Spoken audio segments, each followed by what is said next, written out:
Hello students, मेरा नाम गौतम कुमार है। आज हम फिजिक्स क्लास 12 के फिजिक्स में इलेक्ट्रोस्टैटिक्स का में electric field intensity due to a point charge के बारे में पढ़ेंगे। तो सबसे पहले आप देखेंगे कि एक charge plus Q source charge है और यहाँ पर एक टेस्ट चार्ज है क्यू नॉट। अगर प्लस क्यू चार्ज को लिया जाए और क्यू नॉट टेस्ट चार्ज को आर डिस्टेंस पे रखा जाता है और प्लस क्यू सोर्स चार्ज को ओ पॉइंट पर रखा जाता है और plus Q not test charge को अगर पी पॉइंट पर रखा जाता है तो सोर्स चार्ज के द्वारा टेस्ट चार्ज पर एक फोर्स लगता है, एक रिपल्सन फोर्स लगता है जो एफ के द्वारा यहाँ पर दिखाया गया है। अब हम देखेंगे कि let us consider a point charge plus q एक पॉइंट चार्ज को लिया जाता है which is situated at a point of O, जो पॉइंट ओ पर सिचुएटेड है in a medium of dielectric constant K, जिसका एक डाइलेक्ट्रिक कांस्टेंट के है। डाइलेक्ट्रिक कांस्टेंट के कब लिया जाता है? डाइलेक्ट्रिक कांस्टेंट के जो है जब किसी मीडियम में, हम कूलम्स लॉ को जब किसी मीडियम में जाके लगाते हैं, जब पॉइंट चार्ज अगर दो पॉइंट चार्ज को अगर किसी मीडियम में ले जाते हैं या तो उसे हम पानी में लेके गए, तेल में, तो उस तरह से वहां पर आपको डाइलेक्ट्रिक कांस्टेंट के का यूज किया जाता है। तो we have to find the intensity of electric field. तो इस पॉइंट पर पी पॉइंट पर हमें इंटेंसिटी निकालना है, इलेक्ट्रिक फील्ड का intensity which is situated at a distance of R, जो आर डिस्टेंस पर सिचुएटेड है। Let a very small positive charge Q not एक वेरी स्मॉल पॉजिटिव चार्ज को लिया गया है, charge is placed at a point P, जो P point पर रखा गया है। तो अकॉर्डिंग टू कूलम्स लॉ के अनुसार हम क्या जानते हैं? F equal to 1/4πε0। अगर किसी मीडियम में रखते हैं तो डाइलेक्ट्रिक कांस्टेंट K रखते हैं into K into Q into Q not by are square. ये आपका इक्वेशन नंबर फर्स्ट बनता है। आप इसे नोट डाउन कर सकते हैं। Intensity of electric field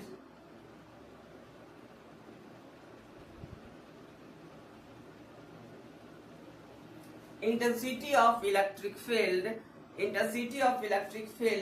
at point P।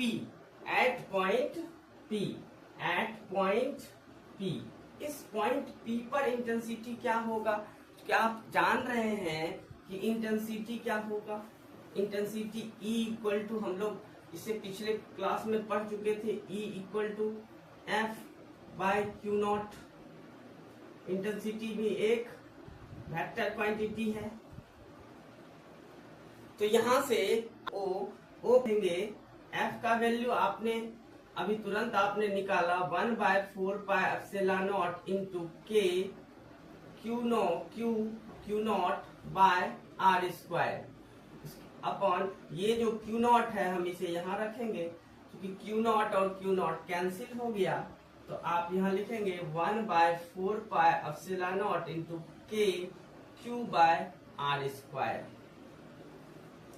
तो आप यहाँ देखें कि इंटेंसिटी E का जो वैल्यू है 1/4πε0 के into Q by are square निकल गया है। तो यहाँ से देखेंगे कि फॉर एयर, अगर हम एयर की बात करें या वैक्यूम की बात करें तो वैक्यूम या एयर में के का वैल्यू 1 हो जाता है। वैक्यूम या एयर में के का वैल्यू 1 हो जाता है। तो आप यहाँ पर E का वैल्यू इंटेंसिटी जो निकालेंगे 1/4πε0 into 1 q by are square.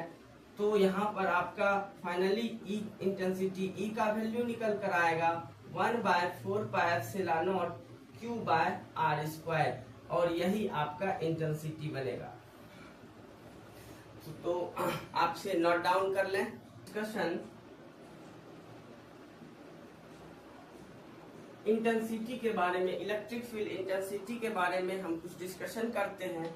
किसी पॉइंट पी पॉइंट पर हमने इंटेंसिटी निकाला, तो इंटेंसिटी हमने निकाला इक्वल टू 1/4πε0 इंटू Q/r²। ये हमने इंटेंसिटी निकाला।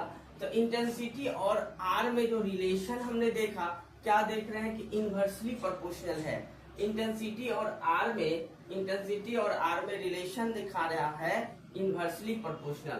तो इसलिए हम फर्स्ट डिस्कस करते हैं कि इंटेंसिटी जो ई होगा वो इनवर्सली प्रोपोर्शनल r² का होगा। ये हमारा फर्स्ट डिस्कशन होगा। इसका मतलब इसका जो ग्राफ बनेगा वो इस तरह से ग्राफ बनेगा। अगर हम ई को यहाँ पर इंटेंसिटी और r² का लिए तो कर्व बनेगा। तो कैसा बनेगा? कर्व बनेगा। तो आप फर्स्ट में ई, यहाँ से आप देख रहे हैं कि ई जो है वो ई और आर का रिलेशन इनवर्सली प्रोपोर्शनल है, इसलिए E inversely proportional to the r²। तो इसका ग्राफ बना ई और r² का कर्व ग्राफ बनता है।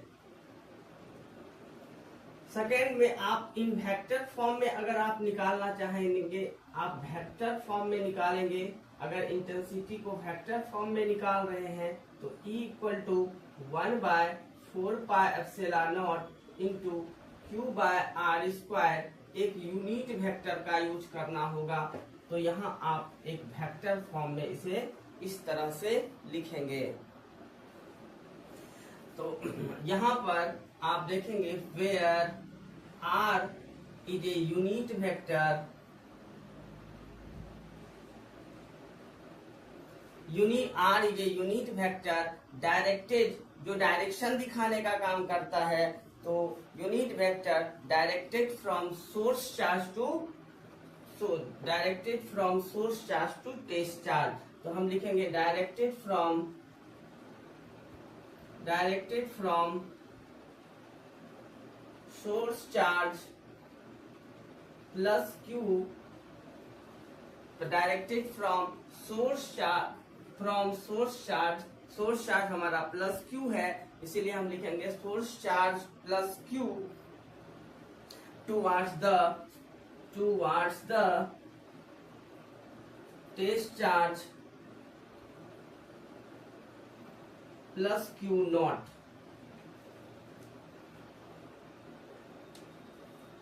तो हमारा सेकेंड डिस्कशन है कि इन वेक्टर फॉर्म में हम इंटेंसिटी को इस तरह से लिख सकते हैं।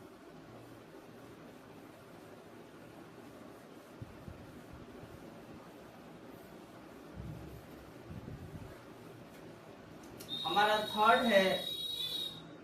थर्ड डिस्कशन है कि जो सिंस यहाँ पर आप देख रहे हैं कि पॉजिटिव चार्ज जो है, पॉजिटिव चार्ज अगर हम प्लस Q लेते हैं, अगर Q0 टेस्ट चार्ज हम प्लस पॉजिटिव हो, always positive, Q0 test charge always positive और सोर्स चार्ज प्लस Q लेते हैं तो ये रिपल्सन होता है। ये रिपल्सन करता है। और माइनस Q अगर लेते हैं तो ये अट्रैक्ट करता है। तो यहाँ पर आप देखेंगे कि since source charge is positive, so force on test charge Q0 due to source charge plus Q will be repulsion in nature, and E intensity will be directed away from, और intensity जो होगा वो इसका away from, इससे दूर जाएगा, intensity इससे दूर जाएगा। अगर हम सोर्स चार्ज को निगेटिव रखेंगे तो इंटेंसिटी इसके नजदीक आएगा, टुवर्ड्स द सोर्स चार्ज। तो हमने देखा कि electric field intensity due to a point charge. Thank you for watching video. अब मिलते हैं नेक्स्ट वीडियो में। Thank you.